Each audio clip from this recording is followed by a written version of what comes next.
ഇതിൽ ഒരു കാര്യം നമ്മൾ മനസ്സിലാക്കേണ്ടത്, ദില്ലി മദ്യനയ അഴിമതി കേസിൽ ബഹുമാനപ്പെട്ട ദില്ലി ഹൈക്കോടതിയും സുപ്രീം കോടതിയും അതുപോലെ CBI കോടതിയും ഗുരുതരമായ കേസാണ് എന്ന് കണ്ടെത്തിയ ഒരു കേസാണിത്. അവരുടെ എല്ലാം നിരീക്ഷണം കൃത്യമായിട്ടും ഈ കേസിൽ ഉണ്ടായിട്ടുണ്ട്. ഏറ്റവും രസകരമായിട്ടുള്ള കാര്യം, ദില്ലിയിലെ കോൺഗ്രസ് പാർട്ടി VD സതീശൻ്റെ ദില്ലിയിലെ നേതാക്കൾ അജയ് മാക്കൻ ഉൾപ്പെടെയുള്ള ആളുകൾ കേജ്രിവാളും നരേന്ദ്രമോദിയും തമ്മിൽ ധാരണയാണ്, അണ്ടർസ്റ്റാൻഡിംഗ് ആണ്, അതുകൊണ്ടാണ് നടപടിയെടുക്കാത്തതെന്ന് പറഞ്ഞുകൊണ്ട് ബഹളം വെച്ച ആൾക്കാരാണ്.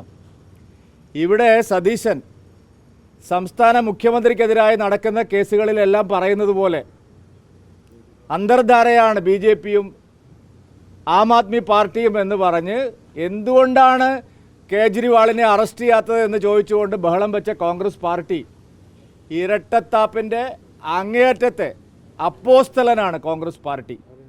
മുഖ്യമന്ത്രിക്ക് പിന്നെ എല്ലാ അഴിമതിക്കാർക്കും സംഭവിക്കുന്ന കാര്യം തന്നെയാണ് സംഭവിക്കുന്നത്. ഓരോരോ അഴിമതിക്കാർ കുടുങ്ങുമ്പോൾ അഴിമതി ചെയ്ത എല്ലാവർക്കും വേവലാതി ഉണ്ടാവും. അഴിമതിക്കാരുടെ സംയുക്തമായിട്ടുള്ള ഒരു കൂട്ടക്കരച്ചിലാണിപ്പോൾ നടന്നുകൊണ്ടിരിക്കുന്നത്. ഇത് വലിയ അഴിമതി കേസാണ്.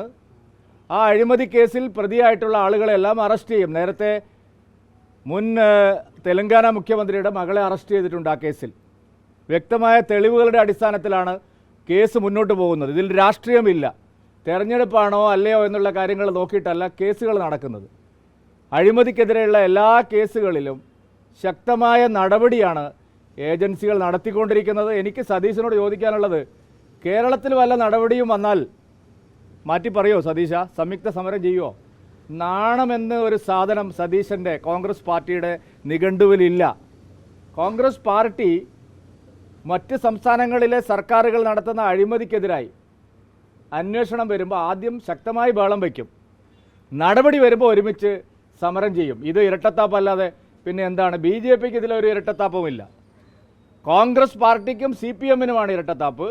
കേരളത്തിൽ മുഖ്യമന്ത്രിയും കുടുംബവും നേരിടുന്ന അഴിമതി കേസുകളിലെല്ലാം ഇതേ നിലപാട് തന്നെയാണോ കോൺഗ്രസ്സിനുള്ളത് എന്ന് ചോദിക്കാൻ ഞാൻ ആഗ്രഹിക്കുകയാണ്. അന്വേഷണം ശരിയായ നിലയിൽ നടക്കേണ്ടെന്നാണോ VD സതീശൻ പറയാൻ ആഗ്രഹിക്കുന്നത്? നിയമസഭയിൽ കാണിച്ചതുപോലെ അന്വേഷണത്തിലും ഒത്തുതീർപ്പ് വേണമെന്നാണോ VD സതീശൻ ആവശ്യപ്പെടുന്നത്?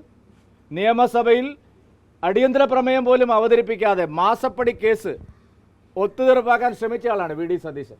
അതുപോലെ കേന്ദ്ര ഏജൻസികളും അന്വേഷണം ഒത്തുതീർപ്പാക്കണമെന്നാണോ VD സതീശൻ ആവശ്യപ്പെടുന്നത്? ഇതാണ് ഞങ്ങൾക്ക് ചോദിക്കാനുള്ളത്.